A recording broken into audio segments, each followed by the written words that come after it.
I'm standing at my newest listing at 6697 Spring Lake Drive in the Spring Lake subdivision in northeast Columbus near Fort Benning, Georgia. This property is 3-bedroom, 2-bath, just on the market, move-in ready.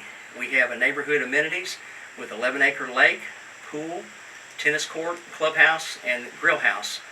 Look at the description below or have your agent call for an appointment. Thank you. View of the foyer, laminate flooring, large family room, tray ceiling, built-in bookcases, wood-burning fireplace. A view of the formal dining room is next. This property is located about 16 miles from the front gate of Fort Benning. HOA is $350 a year. Has a lighted tennis court, pool, clubhouse. This is the view of the kitchen.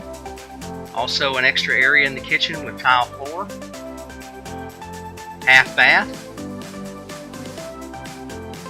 Property is located in northeast Columbus. Great neighborhood, established neighborhood, 11-acre lake. Clubhouse, cookhouse, playground. This was a Jack and Jill bath and a connecting bedroom number 2 and 3.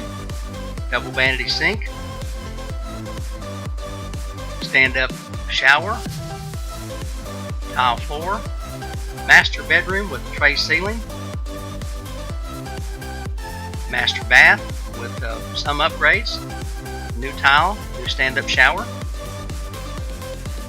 Get anywhere in Columbus in about 20 minutes. This is in northeast Columbus, close to shopping and restaurants near I-185 and JR-Allen Parkway. Please make an appointment with your agent. This is bedroom number 3, which is used as an office. Separate laundry room, cabinets, tile floor, screened-in back porch, private backyard. Please make an appointment with your agent. Have your agent call the listing agent for an appointment. 2 hours notice is preferred. Pets are on the property. We need to secure the pets. Thank you and have the best day ever.